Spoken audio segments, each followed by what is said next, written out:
Hello mga bossing, today we have a very quick video again. Ito na yung pinakahihintay ng lahat. So what we have here right now mga bossing is the Keon Sondra Smart AI Transitional Tint. So what's gonna happen mga bossing, kapag nilagay nyo sa init ng araw or may sunlight, may UV rays, automatically magiging dark yung tint nyo. So i-test natin ngayon sa maliit na small piece of tint, tapos mamaya dito naman sa malaking tint na pwede nyo i-imagine what if nasa kotse na siya, paano ba yung implication niya.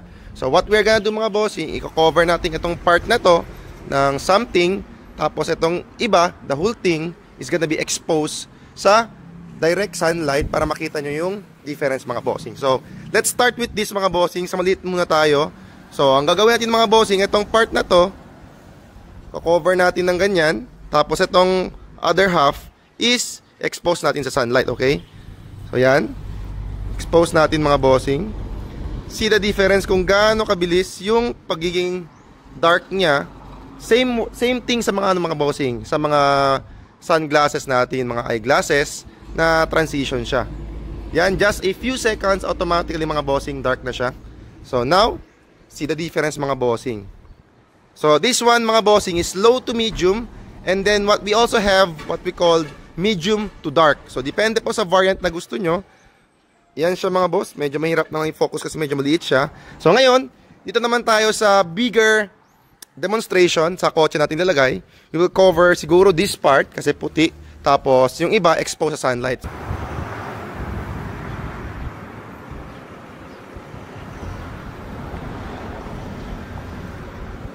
So ito na mga bossing, the moment of truth. So ngayon, ito siya ditong part na to, hindi na exposed sa sunlight.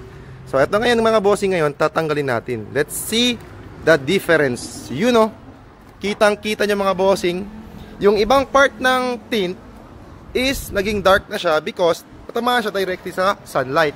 Itong part naman na to, na cover natin, light tint pa rin siya mga boss. So, with this kind of Keon Sondra Smart Transitional Tint, you have the best of both worlds. So, mangyayari dito mga bossing, kapag gabi, you have this clear transitional tint, tapos kapag naman mainit yung araw, same like this, especially dito sa Pilipinas mga bossing, clear na clear po yung tint nyo.